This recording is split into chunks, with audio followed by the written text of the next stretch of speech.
الحمد لله رب العالمين والصلاة والسلام على سيد الأنبياء والمرسلين وعلى آله وأصحابه أجمعين أما بعد قال الله تبارك وتعالى في القرآن المجيد والفرقان الحميد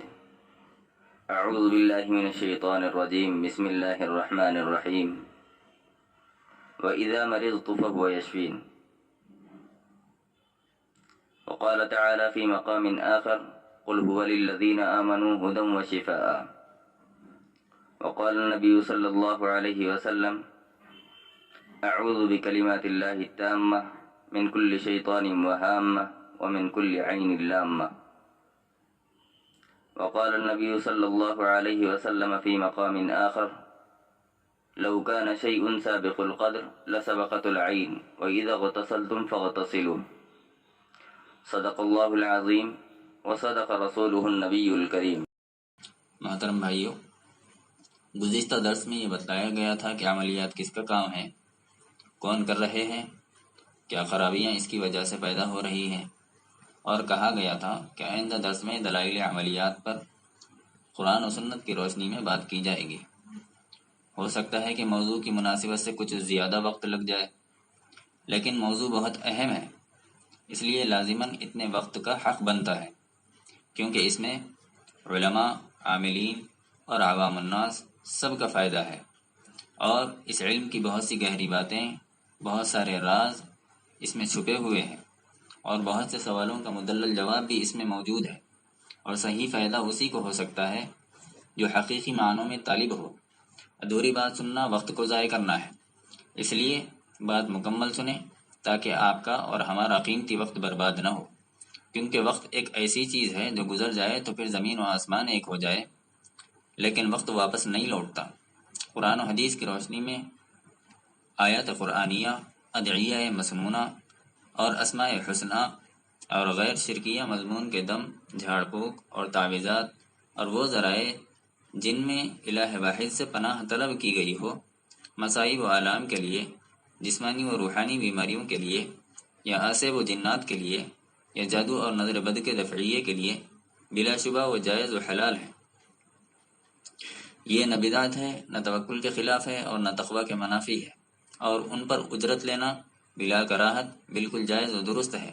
اگر تمام شرائط و قیود کے ساتھ ہوں تو نہ شرک ہے، نہ کفر ہے، اور نہ حرام ہے، اور نصوص قطعیہ سے ان کا ثبوت بھی موجود ہے. یہی وجہ ہے کہ تمام امت کے علماء، ائمہ، فقہاء، ان سب کا اس پر اجماع ہے، جس میں امام ابو حنیفہ رحمۃ اللہ علیہ، امام مالک رحمۃ اللہ علیہ، امام احمد ابن حنبل رحمۃ اللہ علیہ، اور حافظ ابن حجر عسقلانی، علامہ جلال الدین سیوطی رحمۃ اللہ علیہ، امام غزالی اور علامہ ابن تیمیہ رحمۃ اللہ علیہ جیسے بڑے کبار علماء موجود ہیں. اور بھی بڑے علماء و محدثین نے غیر شرکیہ دم، جھاڑ پھونک اور تعویذات اور اس پر اجرت کے تعین کو جائز و حلال قرار دیا ہے، اور تمام امت کا اس پر اجماع و اتفاق ہے. پہلے تو یہ بات ذہن میں رکھیں کہ جواز کے لیے دلیل کی ضرورت نہیں ہوتی. ہاں، کوئی کام ایسا ہے کہ اس کے بارے میں کہا جا رہا ہے کہ کفر ہے، شرک ہے، بدعت ہے، شریعت و تقوی کے خلاف ہے، شریعت و تقوی کے منافی ہے، تو پھر یاد رکھیں کہ اس طرح کہنے کے لیے دلیل کی ضرورت ہوتی ہے. پھر بھی کم فہم حضرات کے علم اضافے کے لیے یہ دلائل ہیں، تاکہ ان گمراہ لوگوں کی وجہ سے ایک صحیح کام کرنے والے جنہوں نے اس پر محنت کی ہے، اس کی تربیت لی ہو، مجاہدات کیے ہوں، قرآن و سنت کا لحاظ اور احتیاط کے تقاضے پورے کر پاتے ہوں، وہ اپنا کام نہ چھوڑ دیں اور ان کا دفاع ہو سکے، اور لوگ قرآن و سنت کی روشنی میں ان سے صحیح استفادہ حاصل کر سکیں. دوسری بات ذہن میں رکھنے کی یہ ہے کہ جن کا مقصد اس فیلڈ میں پیسہ کمانا ہو، جنات و موکلین کی خواہشات رکھتا ہو،